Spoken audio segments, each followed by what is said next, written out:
ארץ ישראל, למה היא כל כך מרכזית? למה ארץ השיבה, כמו שליבני קורא לה בספר, למה היא כל כך מרכזית באמונה היהודית? מכיוון שללא ארץ, עם ישראל הוא בעצם משהו רוחני מרחף. מניטו טען שהערבים לקחו לנו את הארץ, והנוצרים לקחו לנו את השמיים, ומאז אנחנו חיים באופק. ארץ היא לא רק מקום שבו מתאגדים ומתכנסים, זה לא רק מקום שיאפשר לנו לחיות חיים רוחניים, הרצל, אחד העם, אלא הרעיון הבסיסי של ארץ הוא מקום שבו אתה יכול לממש את הייעוד שלך.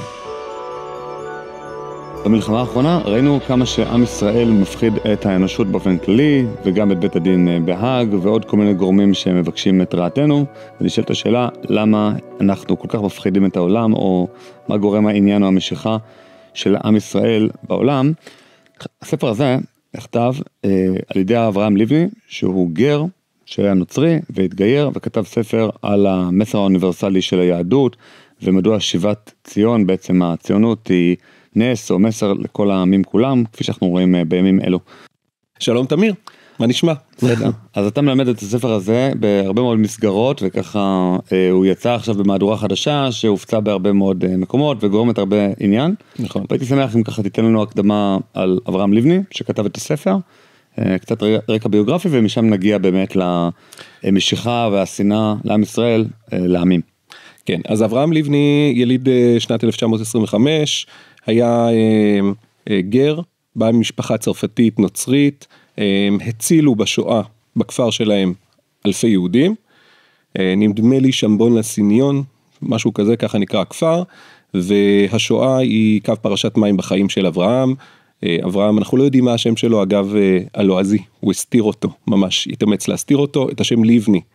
הוא קיבל מהרב צבי יהודה קוק זצ"ל, קראו לו בלנק שם המשפחה, ואברהם בעצם בעקבות השואה מרגיש שהחברה, התרבות המערבית הגיעה לדרך ללא מוצא, ומחפש את המוצא מתוך העולם המערבי, מגיע ליהדות, לא נספר את כל הסיפור, אבל באופן תמציתי, הוא בסופו של דבר עולה לארץ, הוא מתחתן בחוץ לארץ בקזבלנקה עם נלי, עולים לארץ, הוא נדבק פה לבית המדרש של מרכז הרב צבי יהודה קוק, מאוד מאוד מעריך אותו הרב צבי יהודה, ובשנות ה-80 אברהם ליבני בעצם אחרי מסע ארוך של העמקה במקורות היהדות, כותב חיבור מאוד מאוד מאוד משמעותי בצרפתית, הרב צוקרמן שהוא שכן, הרב יהושע צוקרמן זצ"ל, ששכן של ליבני בירושלים, רואה את הספר, והיה לו בתוכנית לכתוב ספר בעצמו על עם ישראל, ועל המסר שלו, רואה את הספר וגונז את הספר שלו ואומר,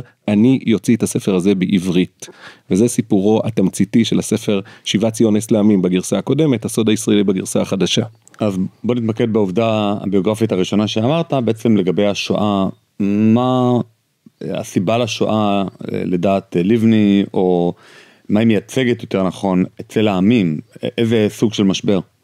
אז נושא השואה הוא הנושא שבעצם כל החלק הראשון של הספר מוקדש לו, ואברהם ליבני בעצם מנתח כאדם שהוא בין התרבות המערבית, את הסיבות שהובילו לשואה,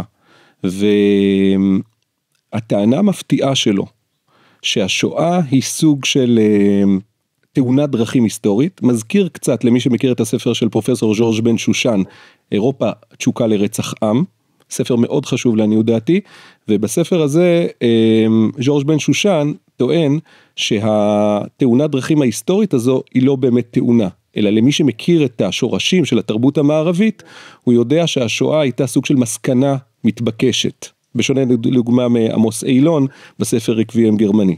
בסדר? שאמר שהשואה היא פשוט סוג של התפצלות דרכים היסטורית שלא הייתה חייבת להסתיים בצורה הזאת. בסדר? זה סוג של פרשנות אחרת. אוקיי, אבל אם אתה אומר שבעצם זה משהו הכרחי, אז אמורים להיות יסודות שמובילים לשם. נכון. יסודות שמובילים לשם, כמובן שאנחנו אומרים מעכשיו, או בכלל בכל הפודקאסטים שלי, כשאנחנו אומרים מערב, אנחנו מתכוונים לממלכה, לאימפריה הרומאית המערבית, היה ביזנטיון והיה רומא, ושתיהן ממלכות נוצריות, הן לא חילוניות, הן לא כלום, מעולם לא הייתה אימפריה חילונית, ובעצם נצרות ומערב זה אותו דבר, לצורך הדיון שלנו.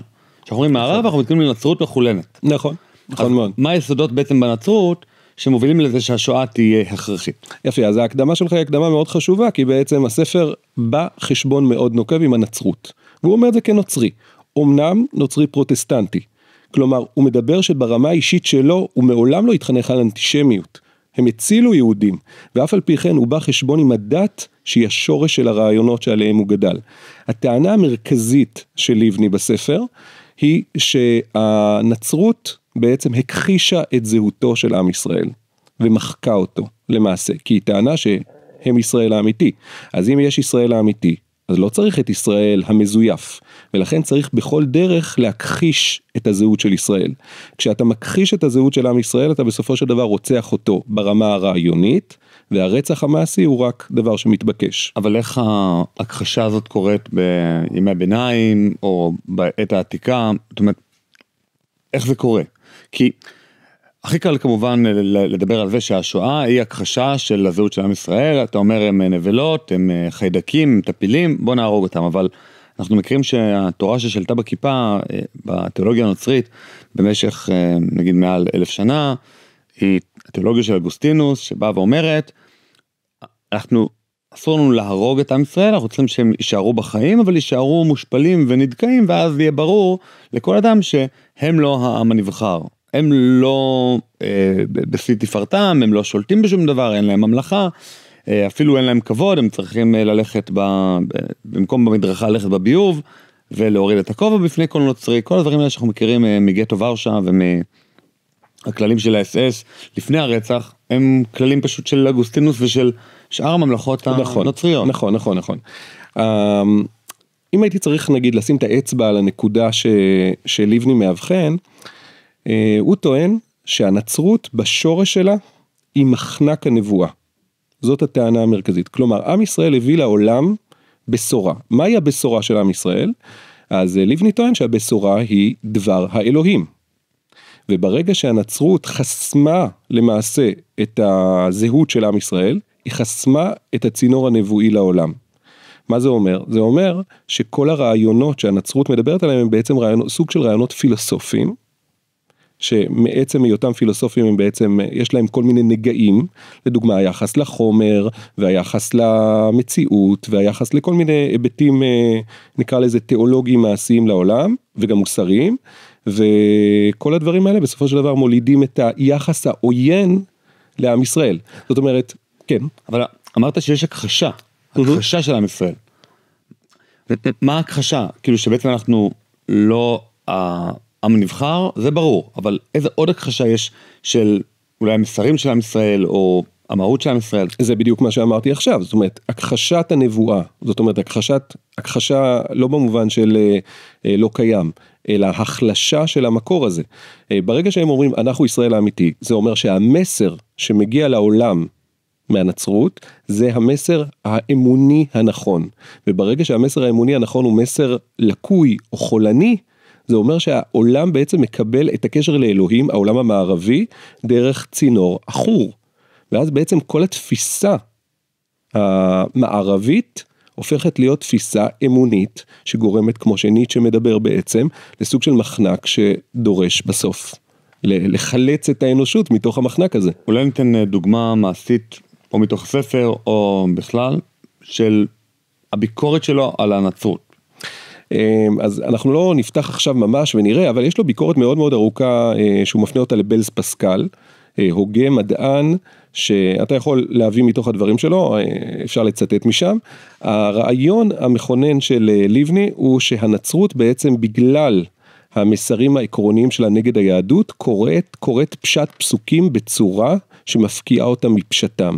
זאת אומרת, הם לא קוראים תנ"ך באמת, אלא הם קוראים תנ"ך בצורה שהיא כבר מכחישה את היהדות. לכן הם לא מסוגלים לראות פסוקים מפורשים שמדברים ממש על עם ישראל, והם מפרשים אותם בצורה הזויה. הוא ממש מראה, הוא מוציא אותם כל כך גרוע, הם אומרים, תראו, פסוק שמדבר על עם ישראל, תראו איך אתם מפרשים אותו. בוא תדגים סתם פסוק שאתה זוכר, או מתוך הספר או בכלל.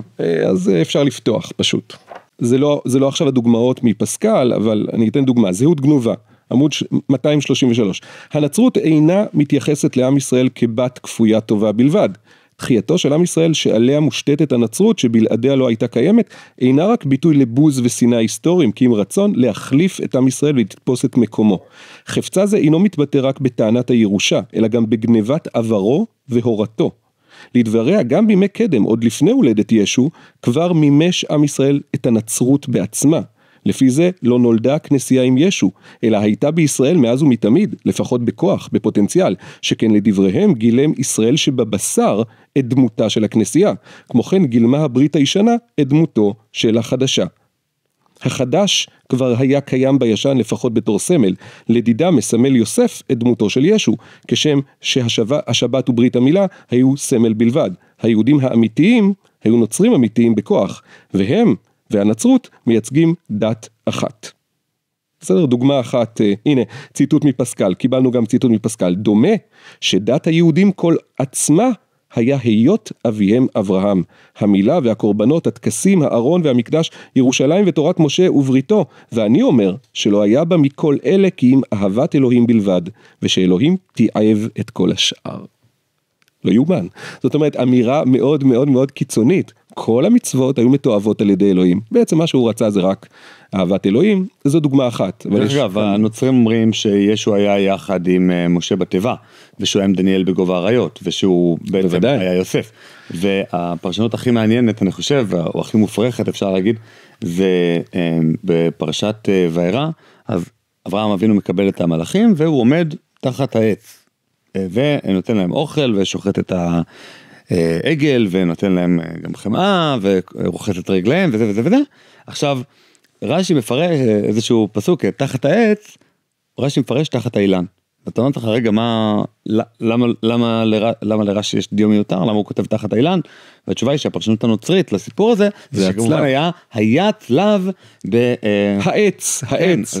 זה לא פרגולה וזה לא עץ, זה צלב, היה לו צלב בגינה כסמל ההקרבה של ישו עבור האנושות, כי הוא חזה את זה כמובן בנבואה וזה, אז הוא עומד מתחת לצלב הנחמד שיש לו בגינה, וכמובן רש"י לא כתב שלא תחת הצלב כמו הפרשנות הנוצרית, כי הוא חשש לגרונו. נכון. אז הוא כתב את זה בצורה יותר מעודנת, ובעצם הרבה מאוד מהפרשנות של רש"י, היא באה באיזשהו דיבייט עם הנצרות, אבל בגלל הפחד מהשלטונות של האינקוויזיציה והצנזורה, הוא כתב דברים בצורה מאוד מאוד עדינה, מניטו עשה את זה הרבה, זאת אומרת, הוא חשף את היסודות העמוקים של מה שרש"י מתמודד דרך הפרשנות המאוד קטנה שלו כביכול עם רעיונות נוצריים, נכון. איזה עוד רעיונות נוצריים כאילו יש שאנחנו כנראה לא מכירים אותם, ושהם בבסיס התיאולוגיה הנוצרית, ובעצם בסופו של דבר כשהציבור הנוצרי מתחלן, אז זה הופך להיות שואה.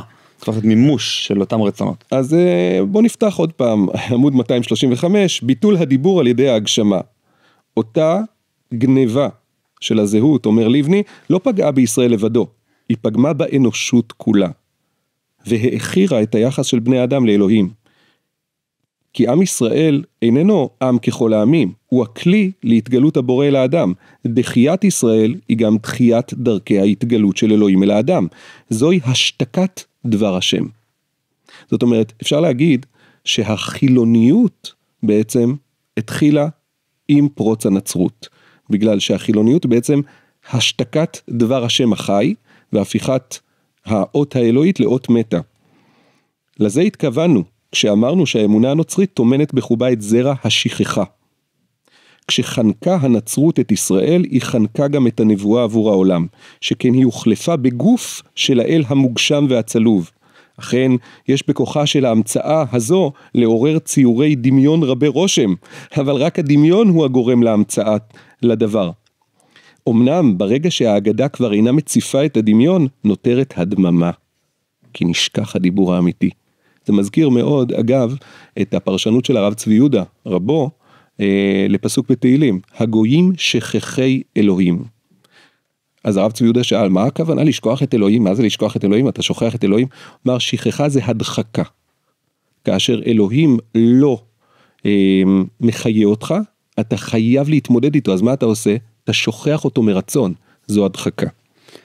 אז באמת בוא נעבור מביקורת על הנצרות לעניין הזה שנקרא ציונות או שיבת ציון. בעצם השם המקורי של הספר הוא לא הסוד הישראלי, הפרק הבא בתולדות העם היהודי. שיבת ציון נס לעמים, או בשם היותר תואם את התרגום מצרפתית, שיבת ישראל תקוות העולם. ככה הרב צוקרמן אגב מסיים את ההקדמה שלו לספר, שיבת ישראל היא תקוות העולם. אז אני אנסה לבוא ולהראות שבעצם המסר הזה, שהשיבה של עם ישראל לארצו, בעצם תיתן לעם ישראל אפשרות לבוא סוף סוף להעביר את המסר שלו. אם דיברנו לפני כמה דקות על רש"י שהוא חייב להצניע דברים וצריך איזה רב עמית כמו מניטו לבוא ולקרוא בין השורות ולהסביר את הקונטקסט, אז אני אקרא עכשיו ציטוט מאוד מפורסם, מי שהוא מתלמידי הרב שרקי, מז'אן ז'אק רוסו. ז'אן ז'אק רוסו כתב את הספר שלידך פה בצבע תכלת. אמיל, אתה יכול להוציא אותו? אמיל לא על החינוך. אופלה. נראה אותו למצלמה, זה אולי הספר הכי מזיק שנכתב אי פעם, סתם אני אומר למאזינים, לצופים גם, באמת אחד הספרים שקידמו את החינוך הפרוגרסיבי עוד לפני שהייתה תנועה פרוגרסיבית. אם יש בן אדם אחד שהייתי שמח שלא היה נולד, זה כנראה רוסו. לא היטלר, בסדר, רוסו. כי בסוף הרבה מהרעיונות הכי מזיקים היום של המערב, מקורם ברוסו, כמובן גם מרקס היה מהמזיקים, אבל רוסו קדם לו, אז אנחנו נותנים כבוד.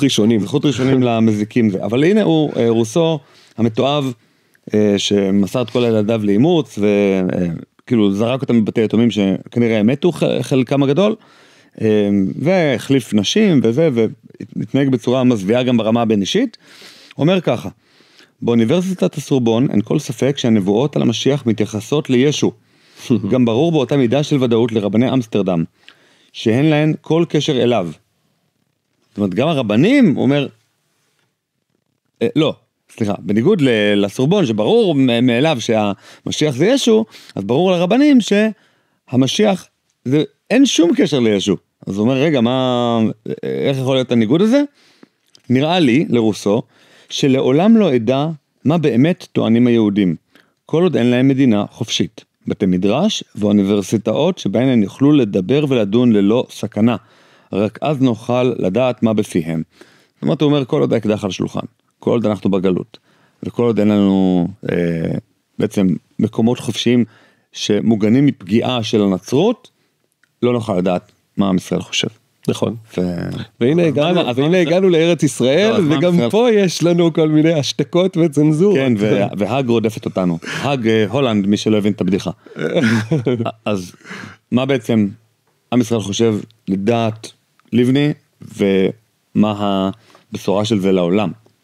אוקיי, אז קודם כל, אפשר להגיד ברגע שאתה מתעמת מול הנצרות, אז אתה צריך להסביר מה ההבדל בין התפיסה האמונית היהודית לתפיסה הנוצרית. אז ברור לגמרי שאחד היסודות, נקרא לזה ככה, שלבני מדבר עליהם הרבה, זה המוניזם המוחלט היהודי.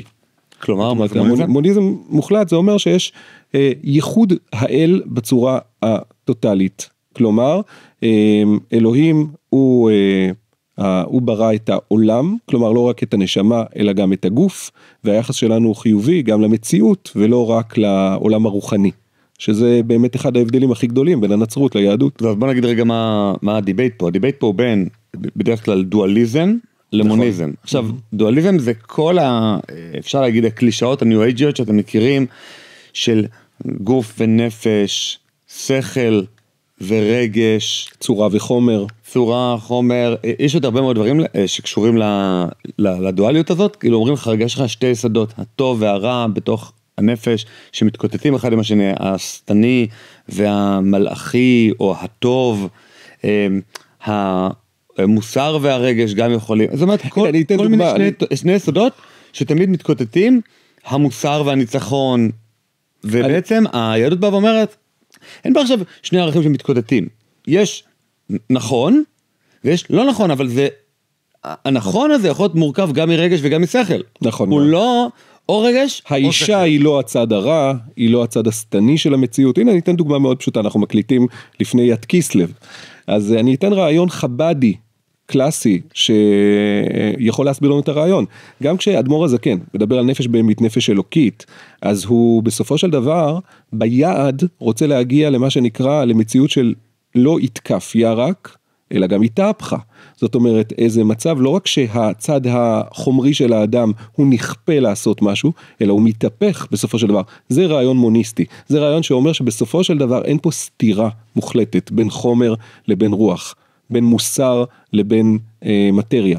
זה ככה בצורה תמציתית. אז בעצם לבני אומר שיש מוניזם, שהיהדות מביאה את המוניזם לעולם, בעצם את זה שהדברים הם אחד, בסופו של דבר, או כן. אפשר להגיד, הכל חלק מאלוהים, זה לא שיש פה דברים שהם ממלכת השטן. נכון, הכל גילוי של רצון האל.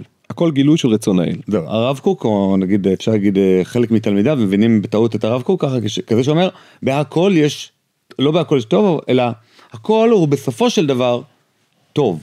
זאת אומרת, אני רואה עכשיו תופעה מאוד מאוד רעה, תופעה מאוד בעייתית, חמאס, חמאס, יש בזה גם יסוד טוב. אתה צודק, יש פה איזה בעיה שיכולה להיווצר, אגב, מרעיונות חסידיים מאוד של העלאת ניצוצות. ומה זה חסידי? זה רעיונות של הארי. זה רעיונות של הארי שהתגלגלו לעולם החסידי, וברב קוק יש מימדים כאלה. השאלה מה המשקל שאתה נותן למימדים האלה. הרבה מאוד אנשים התעצבנו עליי על הרעיון עם הרב נבון, ואמרו מה פתאום, אולי מתעצבנו על הרב נבון ולא עליי, אני לא יודע, אבל אני לא באמת מתגונן, זה לא כל כך זה. אבל הייתי רוצה אולי לדייק, יכול להיות שהרב קוק היה הדבר הכי מדויק שהוא עלה אי פעם על הכתב, ואף על פי כן, הדבר המאוד מדויק הזה, אם מגיעים תלמידים שהם לא לגמרי מבינים את תורתו בצורה הכי מדויקת, או הם מלמדים את הרב קוק קראים בתיכונים, ואפילו בבית ספר יסודי מביאים פסקאות, אז עלולים התלמידים באיזשהו שילוב של רצון שיאהבו אותנו, כי יש את הרצון הזה בעם ישראל, ובעיקר בציונות הדתית, שיאהבו אותנו, ושיתנו לנו ככה סטמפה שאנחנו בסדר. בשילוב עם יסודות מסוימים בתורת הרב קוק, זה הופך להיות אידיוטים שימושיים של השמאל או של השמאל העולמי. כן, יותר מזה, אני אגיד אמירה נוקבת מאוד. הרב אליהו בן המוזג, בספר מוסר יהודי מול מוסר נוצרי, מה הוא טוען שם? אחד הטענות המרכזיות בספר, זה שהנצרות ביסודה, היא תורות מיסטיות של הקבלה היהודית, שהתגלגלו לידיים לא נכונות ובצורה לא נכונה, וגרמו לנזקים עצומים. זאת אומרת, לא בכדי הרב צבי יהודה שעמד בראש ישיבה וגם ערך את הכתבים של אביו, מאוד נזהר מהעיסוק בתורת הקבלה בצורה המונית. אבל הרב קוק זה קבלה מתורגמת, או אפילו ממש קבלה במילים יותר מודרניות. קודם כל, יש אמת, רגע. המון יסודות קבליים. כן, ודאי, יש אמת במה שאתה אומר, אבל גם בתוך תורת הסוד העברית, יש רבדים ורבדים. לא הכל זה העלאת ניצוצות, יש הרבה מאוד היבטים, לדוגמה היסטוריוסופים, כמו שנגיד הרב יוסי אביבי כתב כל כך יפה בספר שלו קבלת הראייה, ולפני כן בהיסטוריה צורך גבוה. זאת אומרת, יש יסודות מאוד מאוד בסיסיים לפני שאתה מעלה ניצוצות, ובמובן הזה הספר של לבני הוא ספר נהדר, כי הוא לא לוקה במחלה הזאת של ניסיונות להעלות ניצוצות מכל דבר, הוא מבקר את הנצרות ביקורת קטלנית עד הסוף.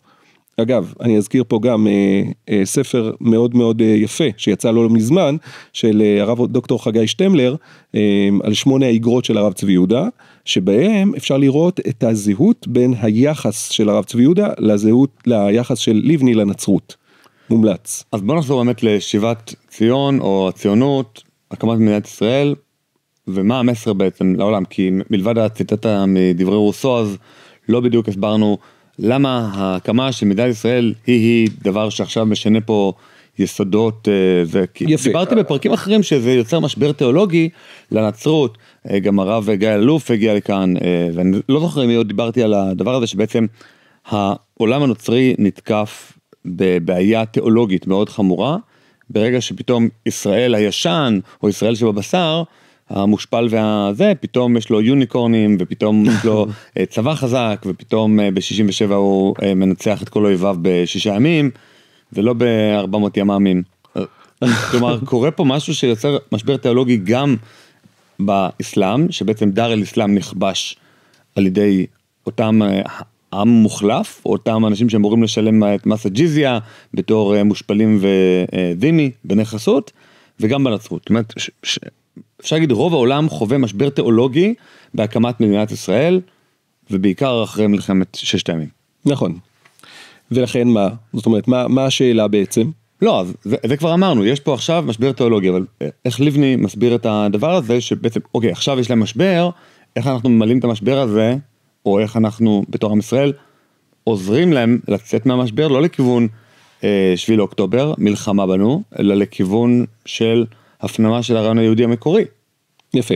אז קודם כל, אז מהו הרעיון היהודי המקורי? זו השאלה שלי. בצורה תמציתית אפשר להגיד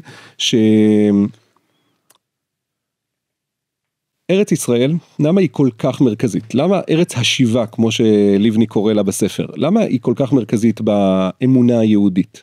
מכיוון שללא ארץ, עם ישראל הוא בעצם משהו רוחני מרחף בשמיים. ובמובן הזה גם הנצרות, איך אני אגיד את ההלצה המפורסמת של מניטו, מניטו טען שהערבים לקחו לנו את הארץ, והנוצרים לקחו לנו את השמיים, ומאז אנחנו חיים באופק. אז הרעיון הזה הוא בעצם הרעיון המכונן להבנת התפקיד של ארץ. ארץ היא לא רק מקום שבו מתאגדים ומתכנסים, זה לא רק מקום שיאפשר לנו לחיות חיים רוחניים, הרצל, אחד העם, אלא הרעיון הבסיסי של ארץ הוא מקום שבו אתה יכול לממש את הייעוד שלך. כלומר, זה רעיון של הכוזרי קלאסי, שרק בארץ ישראל, עם ישראל יכול לממש את הכוחות הרוחניים שטמונים בתוכו. וזאת הטענה המרכזית של ליבני, שבעצם רק בארץ ישראל, עם ישראל יכול להיות נביא בחזרה. אבל לפני הנבואה, אני רוצה לדבר לפני ההיבטים הרוחניים המאוד גבוהים. ארץ ישראל היא המקום שבו, אם אנחנו נשתמש בפרפרזה של רוסו, שציטטת לפני כן מהקדמת הספר, היא המקום היחיד שבו עם ישראל יכול להיות בזהותו המלאה, גם הלאומית וגם הדתית. זאת אומרת, גם הממד הרוחני שלו וגם הממד הלאומי שלו. שתי האידאות, כמו שהרב קוק קורא להם, האידאה הלאומית והאידאה האלוהית, רק בארץ ישראל הוא יכול לממש את שתי האידאות. זאת אומרת, כל מקום אחר שעם ישראל גלה אליו, הוא היה חייב בסופו של דבר באופן של אונס, לאמץ אידאה לאומית אחרת. ולכן יצאו יצורי כלאיים, שאחת מהן בכתבה שהייתה במקור ראשון, הזכרתי שהרב זקס, לדוגמה, שהוא הוגה מאוד מאוד מרכזי היום בעולם היהודי או העולם הכללי, הוא דוגמה נהדרת להוגה יהודי חשוב מאוד, שבסופו של דבר עדיין בהיבט הלאומי, הוא אנוס וכפוי להגיד דברים שלא אותנטיים ליהדות. אני אומר את זה כמי שמכבד אותו. רגע, והוא מודה בזה. מה? הוא מודה בזה. אני חושב שלפעמים הוא מודה בזה. אני אגיד איפה הוא מודה בזה, יש לי מראה מקום מדויק, שגם הוא בווידאו, אז רואים את השפת גוף המאוד קטנה, זה היה דיבייט, אני חושב שזה היה באוקספורד או בקמברידג', אל תתפסו אותי במילה, אבל תבקשו ממני, יכול להיות שאני אשכח לשים את הקישור בתיאור הפרק, קישור ליוטיוב של דיבייט בין חזוני לבין הרב זקס, ומדברים אחד על השני, ומה הייחוד של כל אחד של השני, ומתווכחים גם על כל מיני רעיונות, ובא הרב זקס, ואומר ליורם חזוני, הוא אומר, תקשיב, אני מנסה לתרגם את הרעיונות היהודיים, ככה שהם ינעמו גם לאוזניים מערביות, בעצם מה השופט העליון, האוזניים המערביות, הוא אומר, אני בא ואומר, רגע, האם מילה היא דבר, נגיד ברית מילה, האם היא דבר שהאוזן המערבית יכולה לקבל, אז הוא בגאונות, בא ואומר, כן, המילה היא בעצם בריאה, היא בעצם מונעת מחלות מין, ואז אתה יכול, נגיד סתם, הוא לא אומר את זה הרב זקס, אתה יכול אחר כך להתפקר וללכת בלי אמצעי מניעה ולא לקבל מחלות מין, נהדר, זה בעצם מה שהכי היינו רוצים, בלי מחלות מין ובלי אמצעי מניעה, נגיד, אני אומר, הרב זקס לא אומר את זה, אבל סתם הוא לוקח רעיונות יהודיים ומתרגם אותם לשפה מערבית שהיא ערבה לכך של השופט המערבי.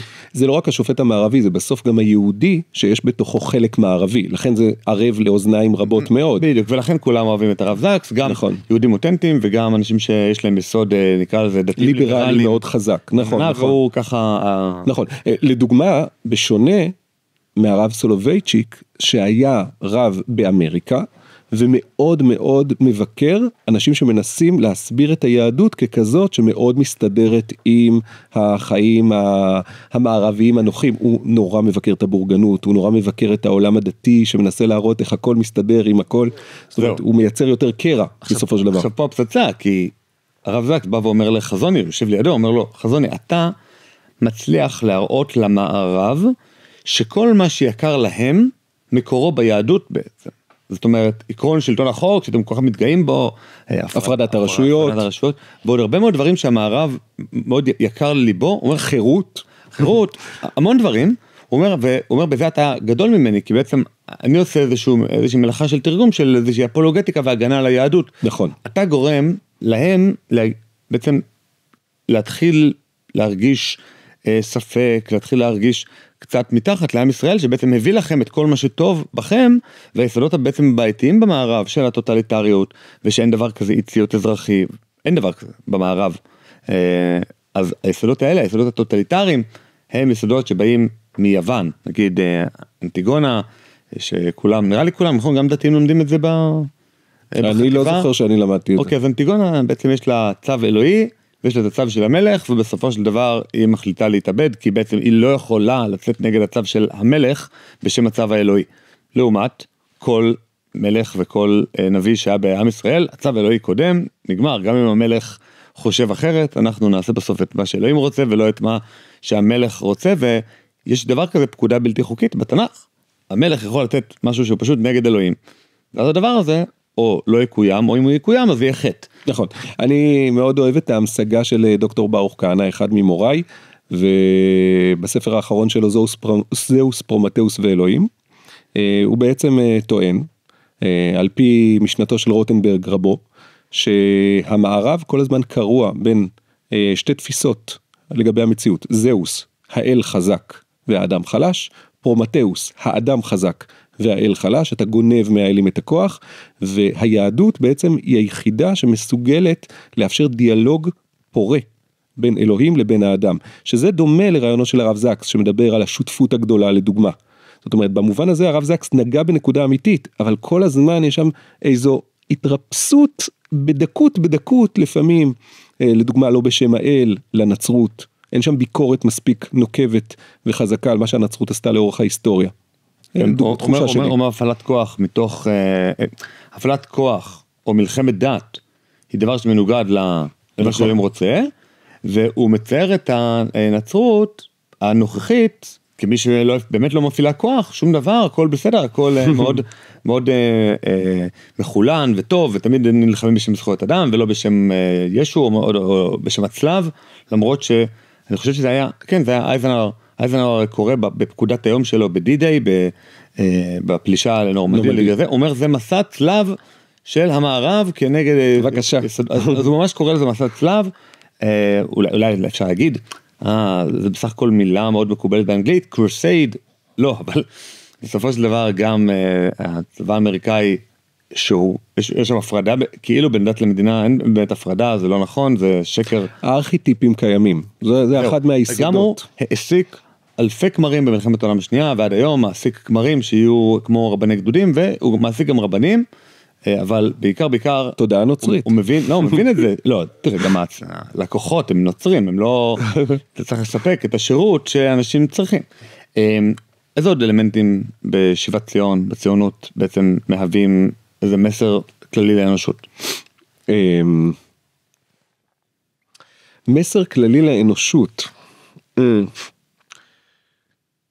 נדמה לי שאחד מהם, אחד מהמסרים הכלליים לאנושות בספר, זה התביעה המוסרית. זאת אומרת, הנקודה המוסרית שלדבריו מופיעה בצורה הכי שלמה שלה בעולם היהודי. זאת אומרת, הוא טוען שבנצרות, בגלל הסילופים האמוניים שלה, נוצרים גם כל מיני עיוותים מוסריים בהתנהגות. הוא מאוד דומה בהקשר הזה באמת לרב בן המוזג, למרות שהוא לא מזכיר אותו פעם אחת ולא לחיוב, אבל הוא מזכיר את הנקודות של הרב בן המוזג. זאת אומרת, הוא אומר, מוסר אמיתי הוא חייב להיות מוסר שנובע מתוך מכלול הערכים. זה נקודה מאוד יפה שהוא אומר בתחילת הספר, אני אזכיר את הנקודה הזאת. זה פרשנות על פי תורת הסוד, למרות שהוא לא מזכיר את תורת הסוד, הוא אומר שכאשר הערכים מאבדים את הציר המארגן שלהם, שזה בעצם שם הוויה, אז הם הופכים למפלצות. הוא אומר שהחירות הופכת להיות רצח, וגם האחדות הופכת להיות רצח, והוא אומר כל ערך שאתה לא מביא ציר מארגן פנימי, שלא מתחיל מבני אדם, תמיד הוא ייגמר בסוף בהרג המונים. זו נקודה מאוד מאוד חזקה. מה הקשר אבל? הוא טוען שכל ערך שאתה מנתק אותו בעצם מהמכלול של הערכים, שמכלול הערכים הוא אלוהים העברי, כי בעצם כל הערכים בעולם הם משהו שקיים בתוך בני האדם. בני האדם מאמינים בחירות, אבל ברגע שאין לך מישהו שמארגן את כל הערכים כמכלול, מה שנקרא בתורת הסוד, תפארת, שם הוויה, יש כל מיני שמות לרעיון הזה, ברגע הזה הערכים בעצם הופכים לסוג של סרטן ממאיר שמשתלט על כל האנושות ומסכן אותה. וכך הוא מסביר בעצם את כל הערכים. זו נקודה מאוד מאוד יפה שכדאי להתבונן בה, אפילו אולי אם אני אמצא את זה נמצא, אם לא נמצא לא נורא. בינתיים אני אעשה קטע מעבר. יאללה. כי זה מתחבר לי כן למשהו שזכרתי מפעם וקראתי אותו לאחרונה. יש פסק דין מאוד מאוד יפה של בית המשפט העליון, בתקופתו של אהרון ברק, כשופט בעיקר, אבל אחר כך גם כנשיא, כיהן יחד איתו השופט מנחם אלון, והיה להם דיבייטים באמת באמת על רמה ומרתקים. זה לא היה הפוליטיקה הקטנה של בג"ץ של היום, של כן סבירות, לא סבירות, וכל מיני פוליטיקאים בגלימה, אלא לאהרון ברק, יאמר לזכותו, הייתה לו סבלנות מאוד גדולה, לבנות תורה שלמה של משפט, שהיא תורה חדשה כמובן שהוא המציא, היא לא תורה משפטית, היא לא מבוססת על החוק, אבל הייתה לו הרבה מאוד סבלנות, ולכן לפי דעתי הוא הצליח. התלמידים שלו לא באו עם סבלנות, לא באו עם אותו ממד של התנהלה לאיטי. כן, אני חושב של... למרות שהוא ניצל הזדמנות פז בשנת 92, והוא מה שנקרא עשה מחטף. אבל המחטף הזה לא הייתה לו שום משמעות. שום משמעות. זאת אומרת, ברגע שהוא העביר את חוקי היסוד, יחד איתו הוא היה... אתה אומר, העבודה, התלם נחרש כבר לפני. לא, אני אומר, גם לא קרה שום דבר, לא ב-92 ולא ב-95, כשעבר פסק דין בנק המזרחי. לא קרה שום דבר, זה היה רק אוביטר, זה היה רק... לא... אם אני שואל את מי רגע, נגיד שאני אמחק את פסק דין בנק המזרחי, האם יקרה משהו אחר במציאות? לא. זאת אומרת, החוק בוטל, אבל... לא, סליחה, אמרו באופן עקרוני שמוטל לבטל חוק. אפילו לא ביטלו את החוק. רק אמרו שבמקרה קיצוני מאוד יהיה אפשר לבטל. אוקיי, בסדר. אני כמובן משבש פה את כל בנק המזרח. כן, כן, כן. אני לא רוצה להיכנס לזה. רק קטע מעבר, אנחנו לא... אוקיי. פסק דין, הנדלס נגד קופת העם. פסק דין מדבר על השבת אבדה, ונשאלת השאלה, מה עושים עם איגרת חוב מאוד מאוד יקרה, אם נגיד מצאו מזומנים, באמצע בנק, לא באולם המתנה, איפה שכולם ממתינים, כל האזרחים ממתינים על הספסלים הלא נוחים, אלא בחדר הכספות. אתה נכנס לחדר הכספות, ושם מצאת עשרות אלפי שקלים של מזומנים. מה דינם? האם דינם להינתן למשטרה, ואחרי 3 חודשים לקבל חזרה?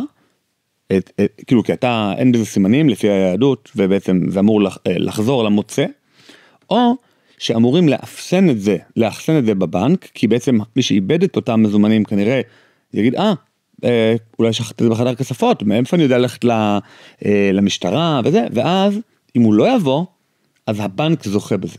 זאת אומרת, האם המוצא אמור לשים את זה במשטרה, ואז מי הבעלים? המוצא מקבל את זה חזרה אחרי 3 חודשים, כי כאילו זה אומר שנגיד יש שיעוש בשפה הלכתית, או אם הבנק הוא המקום הכי רלוונטי לחפש את זה, כלומר מבחינת יעילות, מבחינת רציונליות, ואז גם הבנק אמור לזכות בזה, למרות שהבנק לא מצא את זה. מי שמצא את זה היה מישהו אחר, הנדלס.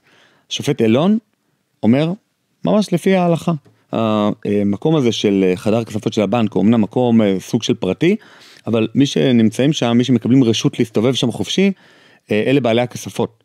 ובעלי הכספות הם רבים, וזה לא בעצם שטח פרטי, זה רשות הרבים, הוא נותן דוגמה מחלפן כספים, במסורת שלנו, שנגיד יש פה שולחן בינינו, אז אם משהו נמצא בצד הזה של השולחן, אז זה של בעל הבית, ואם בצד הזה של השולחן, או נפל בצד היותר קרוב לצד של הלקוחות, אז באמת זה כמו רשות הרבים. השופט ברק אומר לו, בוא נעשה רציונליות. איפה המקום שהאדם יבוא לחפש? בבנק. אוקיי. המקום שבו האדם יבוא לחפש זה הבנק, ולכן אחרי 3 חודשים גם זה אמור להישאר אצל הבנק כקניין שלו.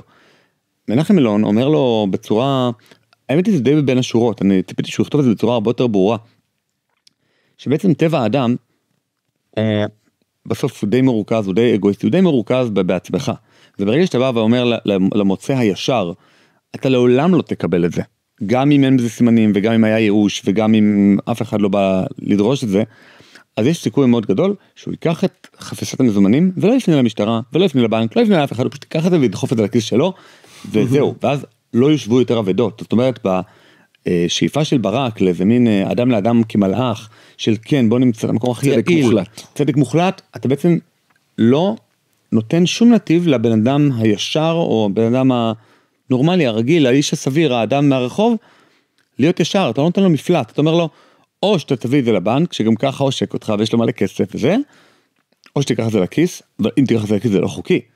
הוא לא נותן לאדם מנגנון שמאפשר לו להתעלות למקום שהוא בינוני, למקום שהוא בינוני פלוס. אתה הופך אותו לרשע, בזה שאתה מציב לו שתי אפשרויות, שאחת היא אתה תקבל, ואחת הבנק יקבל. נקודה מרתקת מאוד, ובאמת מאוד מאפיינת את החשיבה המערבית נוצרית. כאילו, בגלל שהיא אומרת, בוא נהפוך את האדם למלאך, אבל ישירות, נדחוף אותו. מרוב שאתה הופך אותו למלאך, הוא נהיה שטן. בדיוק. איזה נקודה רצית להביא? עמוד 38 למי שיש את הספר. כדי לאחד מחדש, אומר לבני, את עולם האחים. אגב, יש כאן דברים באמת מדהימים, שאני, כמי שזכה ללמוד אצל דוקטור דניאל שליט, שניתח בצורה מאוד מעמיקה את הפוסט-מודרניזם ואת הכשל של התרבות המערבית עכשיו, אני התפלאתי לקרוא ציטוטים של לבני משנות ה-40, שהוא פשוט מנתח ניתוחים כמעט פוסט-מודרניים את החברה המערבית. אני אמרתי לעצמי, איך יכול להיות? שבן אדם בן 20 כותב בשנות ה-40 של המאה ה-20, דברים ממש כאילו, אז פוסט-מודרניזם, זה הפליא אותי, זה יכולת ראייה למרחוק. הוא אומר ככה, המאה ה-19 הייתה עידן האשליות הגדולות. אז האמינו בכל לב, בקדמה, במדע, בצדק, בחירות ובשלום. ההתפתחות הטכנולוגית שינתה במהירות את תנאי הקיום של העולם המיושב, אלא שכפי הנראה הייתה המאה ה-20 עידן האכזבות. התקדמות הצדק בחלק מהעולם נעשה על חשבון החירות, ואילו קידום החירות בחלקו האחד נעשה על חשבון הצדק. ערכיה של המהפכה הצרפתית, חירות, שוויון ואחווה, לא הוגשמו בשום מקום. בשל ההתפתחות הטכנית הופיעו סכנות חדשות, אקולוגיות, כלכליות וצבאיות. מעולם לא היה עולם הערכים כה מפולג, קרוע בין ערכים מתחרים וסותרים זה לזה. צביעותו של העולם הישן נחשפה לעין כל, המיתוסים הושפלו, אבל הצלילות החדשה לא השכילה למנוע את הופעתן של מיתולוגיות חדשות, שעל אף עריותן קטלניות הן לא פחות. ואז הוא אומר את המסקנה, כדי לאחד מחדש את עולם הערכים, האהבה, הצדק, האמת, הגבורה, היופי והשלום, דרוש לגלות מחדש את החיים הפנימיים המאחדים את כל אלה בסולם הערכים החי של אורגניות אחת. אלא שלכל מערכת חיים דרוש לב, מרכז, המסוגל לקרב את החלקים המרוחקים ביותר, ובכלל אין הערכים ישויות מופשטות, מתקיימים הם במסגרת חיים של אנשים ועמים על פי תעודתם הייחודית. אתונה ואחרי הרומא היו למרכזים מאחדי תרבויות בקנה מידה עולמי. עכשיו הוא מדבר על התרבות שלנו, ולכן הוא מסביר אחר כך, אכן משבר הערכים הוא משבר של זהות. על הערכים האמיתיים להיות בעלי פרצוף אנושי, כדי שלא יהפכו לאלילים קטלניים. אפשר להרוג בשם החירות, כשם שאפשר להרוג בשם הצדק. האהבה נוסח הנצרות לא הייתה פחות קטלנית משאר הערכים. וזה ההדגמה של מה שאמרת מקודם, לנתק ערכים מהמכלול. נכון.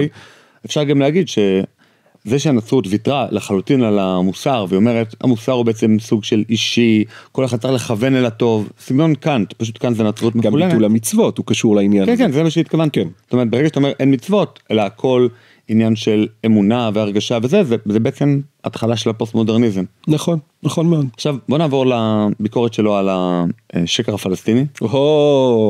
אחד מהקטעים המכוננים, שוב, הספר נכתב בצרפתית בסוף שנות ה-70, תחילת שנות ה-80, פורסם באמצע שנות ה-80, וזה מדהים.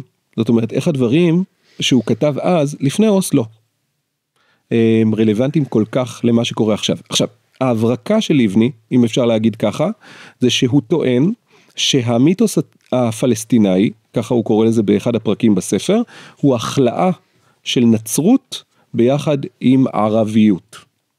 למה? מכיוון נשמע כמו נעמי שמר. שאומרת שהאנטישמיות אצל הערבים היא יותר חמורה, והיא גם תבוא בסגנון הרבה יותר ברברי, זה לא יבוא בסגנון בעודן. של סביבור, שזה היה בסודר ומהוגן ונקי. הם אוהבים את הרצח שלהם מהביל. בדיוק. כן. אז אמרת שילוב של ערביות יחד עם מערביות, ערביות ומערביות. אז הרעיון הבסיסי של לבני 355. יפה, במהדורה שלנו, נכון. אז ככה. אחרי שלבני מדבר על יוסף ויהודה ועל יעקב ועשיו, הוא מתחיל לעשות אקטואליזציה של המסרים שהוא דיבר עליהם לפני כן. ואומר ככה. מדהים הוא אותו מיתוס חדש שהמציא עשיו. עשיו בפרשנות למערב. אדום, עשיו, מערב, כדי להתנגד לשיבת ישראל אל ארצו. כלומר, עוד פעם, לבני מבין שהנצרות בעצם לא ויתרה על הכחשת היהדות, אלא היא מנסה ללבוש בגדים חדשים כדי להתעמת עם ישראל. כי רק למראית עין הניח עשיו את נשקו, ובתרמית מכנס ועידות נוצריות, ומפרסם גילויי דעת של בישופים. ולאחר שניסה לגנוב את זהותו, הוא משתדל עתה לגזול את ארצו, על ידי שליח, על ידי ישמעאל, שזה בעצם ארצות ערב. לפי דבריו, ארץ ישראל אינה אלא פלסטין, והעם היהודי מתבקש להניחה בידי הפלסטינאים. תעלול מושלם. ישמעאל משתמש בכל אוצרות הנשק האידיאולוגי של עשיו. זכות ההגדרה העצמית של העמים מורם לדרגה שלא נודעה עד עתה. מעם ישראל נחמסה זהותו, ועתה עליו לוותר על אדמתו. זוהי שחיתותו האחרונה של עשיו המחזיק ביד ישמעאל. דברים נוקבים. כן, האמת זה מדבר בעד עצמו. ממש. כן, אבל יש כאן באמת קטעים מבריקים גם בהמשך, הוא ממש מרחיב בזה, ואני חושב שאחד הדברים החשובים גם, אחרי שהוא מצטט, אתם יודעים, דברים שעכשיו, נגיד דוקטור מיכאל בן ארי, פרסם בספר שלו חזון ופגיון, וגם צבי יחזקאלי, בספר שלו, אמרתי לכם שזה ג'יהאד, כל הדברים, יש פה ציטוטים מערפאת, יש פה ציטוטים מכל מיני בכירים בפלסטינאים, משנות ה-70 נראה לי שנות ה-70 בעיקר, מתי שזה נכתב, אבל פשוט דברים מדהימים. ומה הביקורת שלו על בית המדרש? כי גם שם יש לו ככה... רגע, חכה. קודם כל, לפני ביקורת על בית המדרש, הביקורת שלו על הציונות החילונית. שים לב, זה אחד מהדברים. הציונות החילונית וחסרונותיה. עמוד 360.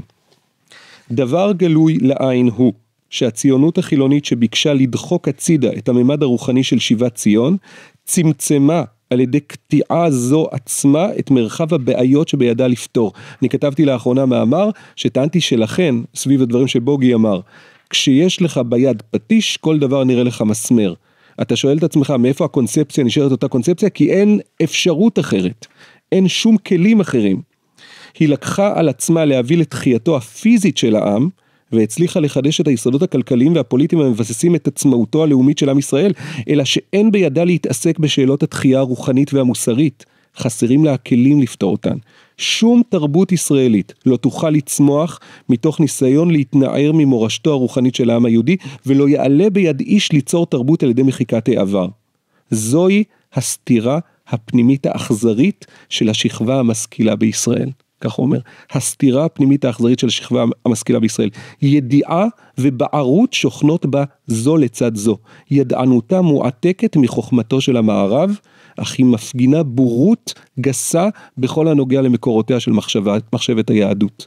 התוצאה היא יצור כלאיים דל, כמין קריקטורה של המוצרים הגרועים ביותר של מה שעדיין מכונה בשם התרבות המערבית. האמת היא שאני חושב שרמת הקריאה ורמת האוריינות בציבור החילוני, מה זה אני חושב? אלה עובדות. קריאה הרבה פחות. הכירות אפילו מתרבות המערבית, אפילו אם נשאל, מי קורא יותר את שייקספיר? סופר נהדר אבל אנטישמי. נכון. מי קרא יותר? בספרייה של מי שיותר שייקספיר? בספרייה של חילונים ממוצע, בספרייה של דתיים ממוצע. אני חושב שבספרייה של דתיים ממוצע יהיה יותר שייקספיר.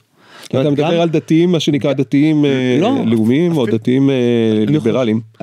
תתפלא, הרבה מאוד מהמאזינים שלנו הם חרדים וגם חרדלים וגם דתיים לאומיים.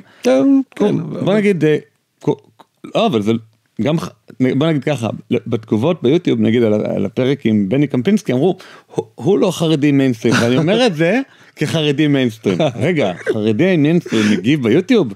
זאת אומרת, אפשר תמיד להגיד שאף חרדי אמיתי לא מאזין לה על המשמעות, אבל הדבר יהיה לא נכון. בסופו של דבר, אני חושב שאולי אחד הדברים הכי מצערים, לפחות אותי, זה שהרמת דיון היא כל כך נמוכה היום, גם בקרב הציבור הקיבוצניקי, החילוני, קולטי זולייק, כאילו באמת אין קשב לדברים שהם מעבר לאודיו-ויזואלי, פודקאסטים. בורות היא כוח, כמו שאומרים. וזה מאוד עצוב. ומה הביקורת שלו על בית המדרש? אבל רגע, שנייה, עוד קטע אחד, עמוד 363, ואכן, חולשת הזיכרון, פסקה האחרונה, היא המעכבת את העולם היהודי מלהגיב בבטחה מול המיתוס של זכויותיה של אומה פלסטינאית. כביכול מיתוס שחובר והופץ על ידי עשיו, ובאמת, שים לב למשפט הזה, מי שמתחיל את ההיסטוריה של ישראל מהרצל, חופשי בהחלט לדמות שהיסטוריה לאומית אחרת תתחיל עם ערפאת. אם הרצל הוליד את העם היהודי, מדוע לא יוכל ערפאת להוליד את האומה הפלסטינאית, אבל בקנה מידה של כלל ההיסטוריה, גישה זו מעוררת גיחוך. אכן דברים, מה שנקרא, אכן תמונות קשות, כמו שאומרים. אז השאלה שלך שהעלית לפני כן, היא שאלה שנוגעת לחלק אני כן אגיד שיש הציטוט המפורסם של ברל, שמדגיש את הפסקה הזאת של השכחה. רצינו לא, זה יעקב חזן. נכון. זה יעקב חזן, זה לא ברל. נכון. ברל, הבחורצ'יק הזה, מי שלא מכיר את אוי, ברל. המחנך של תנועת העבודה, אומר ככה, דור מחדש ויוצר, איננו זורק אל גל ההשפעה את ירושת הדורות. אם יש בחיי העם משהו קדום מאוד ועמוק מאוד, שיש בו כדי לחנך את האדם ולחסן אותו לקראת הבאות, האם יהיה בזה ממידת המהפכה להתנכר לו? והוא בעצם אומר, איך יכול להיות שכאילו המידה של השכחה, שהיא מידה רעה בדרך כלל ברוב התרבויות או בכל תרבויות העולם, הופכת להיות משהו ששמחים איתו. כן, אנחנו פרוגרסיביים, אנחנו נשכיח ונשכח את העברו. אבל לי זה ברור למה. מה שנקרא בנימה אישית, נדבר בינינו. למה? כי זה בעצם... דיברנו על הגויים שכחי אלוהים, בדיוק, אתה חייב לשכוח את אלוהים, כי אלוהים הוא גורם מאיים. הוא גורם מאיים, זה פשוט... הוא מאיים על ברל, האמת הוא גם אמור כאילו לאיים על ברל, הוא אמור לאיים גם על בן גוריון, כי בעצם אם אתה עדיין נשאר עם היסוד האמוני המאוד חזק, ואתה עדיין אומר, המקורות שלנו הם דברים שאשכרה יש להם משמעות, אז אם אתה עושה מעשים נגד המקורות האלה, אוי, אז בעצם זה מפחיד את הכוח הפוליטי שלך, ואולי כל מנהיג פוליטי סוציאליסט היה רוצה שיהיה לו כמה שיותר כוח, חסר מגבלות, ולכן גם בן גוריון אמר, בתקופה שבה אנחנו רוצים לטעת עץ ולהקים יישוב, אנחנו לא צריכים חוקה שתגביל את הרשות המבצעת והמחוקקת, כי אנחנו בעצם עושים דברים טובים, אז למה שיגבילו אותנו? כלומר, אם אני, כוונתי לטוב, ואני סומך על עצמי בן גוריון, אז למה שאני עכשיו ישים לעצמי רסנים? נכון. אולי בגלל שהיורש שלך, נגיד מרב מיכאלי, היא כן צריכה הגבלה. זאת אומרת, יש פה איזו מין יהירות מאוד גדולה, שגם מי שירש אותי וגם אחריו, עדיין הם יהיו אנשים שניתן לסמוך עליהם. נכון. ולא היא. זאת טרגדיה, באמת הציונות החילונית היא טרגדיה. פשוט לבני כותב עליה, מתי שהיא עוד הייתה באיזה הדר עוד היה שם. אני לא בטוח, שנות ה-80 כבר היה הדר, לא נראה לי, אבל עדיין היה שם איזה משהו, ואתה רואה את זה, זה קורס. טרגדיה. אגב, אם הוא היה כותב היום את הספר, אז הוא היה קורא לזה הנרטיב הפלסטיני ולא המיתוס. מיתוס זה מילה יוונית, נרטיב זה מילה רומית. בסדר, אבל הרעיון הוא אותו רעיון, זה סיפור. מה הביקורת שלו על בית המדרש? אז הביקורת שלו על בית המדרש קודם כל. יש לו קטע מכונן שהוא מצטט את מניטו. מניטו, כידוע לו, היו לו כתבים בזמן שהספר הזה נכתב. היה לו תורה שבעל פה. הוא שמע אותו. הוא שמע את מניטו. ולכן יש כאן כל מיני דברים. אני אומר לאנשים שרוצים לקרוא את הספר הזה, מי שמכיר מניטו, ייהנה מהספר הזה יותר. כי יש פה הרבה רעיונות שמאוד מתכתבים עם מניטו. או שהם לקוחים ממנו, או שהם... אבל יש כמה ציטוטים בודדים בספר, ואחד מהרעיונות המכוננים שהוא מביא ממניטו, זה הסיפור של איוב, הפרשנות של מניטו לאיוב. זה פרשנות מאוד מאוד מעניינת. ועסקנו בה כמה שיעורים בסדרה שלנו. הרעיון המכונן של איוב בפרשנות של מניטו, זה שאיוב הוא הצדיק המיוסר, בגלל שהוא לא יודע לעשות מעבר זהותי כשצריך. זאת הטענה שלו. הוא מסביר את הגמרא במסכת בבא בתרא, בסוף פרק ראשון, יש שאלה מתי איוב היה. יש כאלה שאומרים שהוא היה בתקופת יציאת מצרים, יש כאלה שאומרים שהוא היה בתקופת אברהם, ותקופת עזרא ונחמיה, אז מניטו שואל, מה זה הפרשנות? מה משותף לכל הזמנים האלה? לכל בעלי מחלוקת. נכון, תקופת דוד ושאול. הרעיון הוא שכל התקופות שחז"ל מתארים אותם, זה תקופות מעבר מזמן אחד לזמן שני. והצדיק שלא יודע לעשות את המעבר משלב אחד לשלב שני, דינו להתייסר, והוא לא מבין למה הוא מתייסר. זאת הטענה שלו. זאת אומרת, איוב מיוסר, והוא לא יודע למה הוא מיוסר.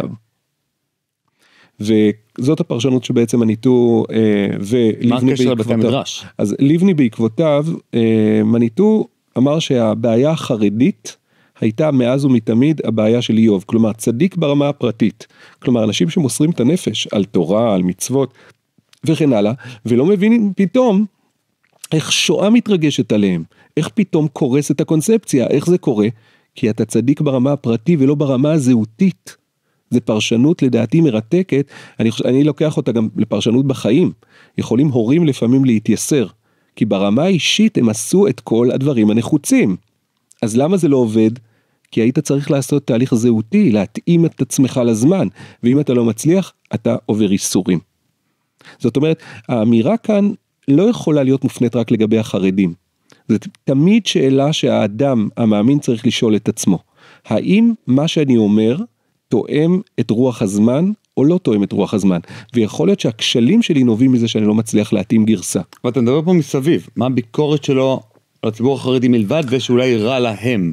זאת אומרת, זה לא רק החרדי, זה גם על בתי המדרש אני חושב, נכון. בכל עם ישראל. נכון. לא רק מי שלובש בגדים כאלה או אחרים. נכון. אז הביקורת על העולם החרדי היא מאוד פשוטה והיא הקלאסית, הכוונה הוא קורא לזה העיוורון החרדי. העיוורון החרדי, הוא רואה אותו בזה שלא מצליחים לזהות שהזמן הזה הוא זמן של גאולה, או אני אשתמש במילים מאוד בוטות שמורי חותני, הרב אלישע וישליצקי זצ"ל היה משתמש, אומר איך אפשר, ואני שוב אומר את זה בכבוד רב לחסידות חב"ד, איך אפשר לחגוג חג גאולה של אדם מהכלא, ולא לחגוג על יציאה של עם שלם מגלות לגאולה. זו הטענה של ליבני. וכאן חשוב לי להזכיר שחס וחלילה לבקר את העולם החסידי בעצמו, העולם החסידי היה מאוד מאוד ציוני באופיו, הכוונה עלו לארץ בשנת 1777 עם עליית החסידים, רבי מנחם מנדל מויטבסק וכן הלאה. זאת אומרת, הרעיון המשיחי והחסידי היה מאוד מרכזי בחסידות, אבל בסופו של דבר הוא לפעמים לוקחים אותו למקום פרטי. ותחשוב שזה קורה גם לפעמים גם לאנשים ציונים דתיים לאלה ולאלה, זאת אומרת שפתאום העולם החסידי מאוד קורץ להם, והם שוכחים שיש בתוכו איזה אלמנט של הכחשה, של דבר מאוד מהותי שקרה פה. כן, הערב יהיה צמה, אני גם הולך, אתה הולך? השנה לא. לא, אבל אנחנו נראה שם הרבה כיפות סרוגות. נכון, כאילו... זה אירוע שמיועד לכיפות הסרוגות אחי, הם הקהל היעד. אז זה נקודה ששוב, אני מכבד את האירוע הזה, אני חושב שכאילו האירוע הזה נותן הרבה מאוד עוצמה רוחנית לאנשים, אבל לא לשכוח, קודם כל לא לשכוח את הדמות של האדמו"ר הציוני שלנו, הרב נריה זצ"ל, יד קיסלב, זה התאריך הפטירה שלו, וראוי להזכיר אותו, והוא היה מהפכן גדול מאוד של החזרת הנוער הציוני, מוריד הכיפה, לעולם הציוני. זה דברים מדהימים, באמת. ככה לקראת סיום אנחנו... מה לקראת סיום? לא התחלנו. לא התחלנו, אבל ניתן לאנשים, דבר ראשון, יש לך את סדרת השיעורים המוקלטת. נכון, מכון מאיר, בכל שבוע. רגע, ניתן כאלה דבר ראשון למכון מאיר. מכון מאיר, דבר ראשון, הם חלק מהרעיון, חלק נקרא לזה, הפעילים כבר הרבה מאוד שנים להקלטה של תוכן בצורה עם סאונד טוב, נגישה, וידאו טוב, דף, בדרך כלל יש דף מקורות בתחתית כל שיעור, אפשר להוריד mp3, אפשר לצפות בווידאו באתר, ולפני 6 שנים כשהקמתי את על המשמעות, בעצם אחד ממקורות ההשראה, זאת המילה שחיפשתי כל הזמן, היה מכון מאיר. אני אגיד מכון מאיר, יש להם סדרות שיעורים שאפשר אפילו להוריד בבת אחת את כל הסדרה, ואחר כך להקשיב לזה בנגן mp3 או בזה. אני לא בטוח שכל השיעורים בפלטפורמת הפודקאסטים, וזה חבל, אז דיברתי כבר עם האתר, אבל הם לא עשו את זה עדיין. אבל באמת... הסדרה שלנו היא כן נמצאת בפודקאסט. מעולה. אז אפשר להזין, איך זה נקרא? ספוטיפיי, הסוד הישראלי. הסוד הישראלי, ואפשר, מי שהיה... פרק הזה עשה לו חשק, אז שיעזוב את על המשמעות ויקשיב לסוד הישראלי, ואחר כך יחזור, כי הנאה מובטחת. אנחנו מפיקים יותר פרקים, אז בסוף הפרקים שלנו לא ייגמרו, והסוד הישראלי, מה לעשות, הקצב יותר איטי. נראה. נכון? נראה. May the best תוכן wins. אנחנו עכשיו נעבור לקטע שנקרא על המשמעות פלוס, שבו אנחנו נותנים למנויים שלנו אפשרות לשמוע תוכן נוסף, וגם הם מקבלים את הפרקים לפני כולם, וגם הם מקבלים תודה רבה ממני על זה שבעצם אתם תומכים בנו. אנחנו נדבר על הסיבה לשואה, והאם השואה הייתה בעצם הסיבה להקמתה של מדינת ישראל. על זה נדבר בקטע מיוחד למנויים, אז תודה רבה. היו איתנו. הרב ליאור לוי, ואנחנו נעבור לקטע למנויים. תודה רבה. תודה. אז שואה, האם היא הסיבה להקמתה של מדינת ישראל? היי, אם האזנתם עד לפה, ממש אשמח שתקדישו עוד דקה אחת מזמנכם. תיכנסו לקישור, כאן למטה, ותתמכו בנו באמצעות מנוי לעל המשמעות פלוס ב-60 שקלים לחודש. המנוי יעניק לכם גישה מלאה ליותר מ-200 פרקים בלעדיים של הפודקאסט, שתוכלו להאזין להם באפליקציית הפודקאסטים האהובה עליכם.